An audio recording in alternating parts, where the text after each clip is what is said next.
Por primera vez en 30 años y desde su creación, la Auditoría General de la Nación realizó un informe sobre un préstamo del Fondo Monetario Internacional. Este se originó en un acuerdo stand-by firmado en junio del 2018 por un monto de casi 57.000 millones de dólares. El mismo fue modificado en octubre de ese año, permitiendo aplicar los fondos del préstamo a gastos presupuestarios en general. El acuerdo fue firmado por el ministro de Hacienda y el presidente del Banco Central. Pero, ¿por qué es tan importante esta auditoría? Porque se trató de un préstamo extraordinario y excepcionalmente alto.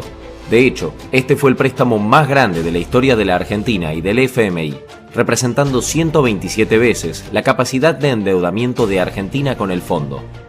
Pero no solo eso. La importancia relativa del monto del préstamo respecto de la emisión de deuda y de la deuda total acrecentó su vulnerabilidad y aumentó los riesgos derivados de la estructura de la cartera de deuda argentina.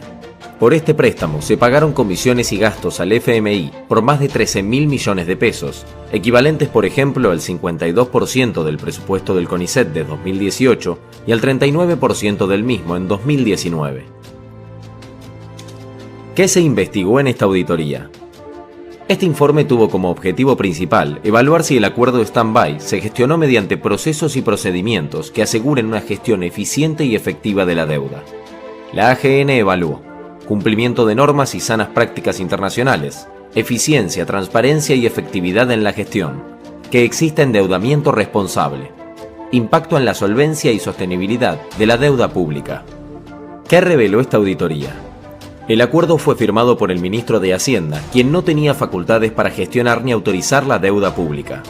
No se cumplió con el artículo 61 de la Ley de Administración Financiera, que exige al Banco Central que, en caso de endeudamiento externo, emita un dictamen sobre el impacto de la operación en la balanza de pagos. No se cumplió con la norma que exige que los préstamos multilaterales se aprueben por decreto, ni tampoco pasó por el Congreso. No se implementó el procedimiento aplicable para la autorización, negociación, contratación, administración, control, supervisión de los préstamos. La Jefatura de Gabinete de Ministros no intervino en la etapa de negociación, autorización y suscripción del acuerdo con el FMI, a pesar de tener esa función específica. Tampoco intervinieron las áreas técnicas específicas, en especial el Ministerio de Finanzas, que debía gestionar la deuda. El acuerdo no tuvo intervención previa de la Unidad de Auditoría Interna, porque desde la división de los ministerios no existió esa área en relación con la deuda pública. No se pudo encontrar el documento definitivo del acuerdo, dado que existen múltiples versiones del texto del stand-by. El dictamen jurídico se emitió fuera de término y se basó en una norma que no estaba vigente al momento del acuerdo. Cuando se decidió solicitar el préstamo al FMI, el Ministerio de Hacienda no efectuó análisis sobre costos y riesgos financieros, ni de solvencia y sostenibilidad. El proceso de gestión no fue efectivo ni eficiente para rendir cuentas y asegurar la transparencia y el control en el uso de los fondos. Se observaron inconsistencias en los totales informados para 2018 y 2019 en relación con los montos de moneda extranjera subastados provenientes del préstamo del FMI.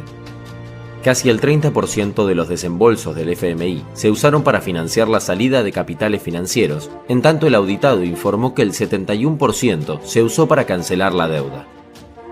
Durante el periodo del acuerdo se observó una salida de capitales considerable y continua. La implementación de las medidas para evitarla fue tardía. Las condiciones relacionadas a moneda, monto y plazo del acuerdo con el FMI aumentaron el riesgo de insostenibilidad de la deuda. En el año 2018, el indicador deuda PBI se incrementó y llegó a representar 84,8% del PBI, valor superado en 2019, cuando alcanzó el 89,4%. Pero entonces, ¿la gestión del préstamo con el FMI fue eficiente y efectiva? La respuesta es no.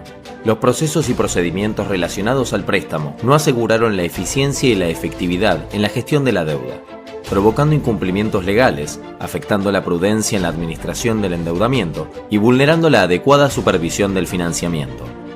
El auditado tomó decisiones sin contar con la debida información en cuanto al costo y riesgo asumidos, impactando en la solvencia y sostenibilidad de la deuda pública.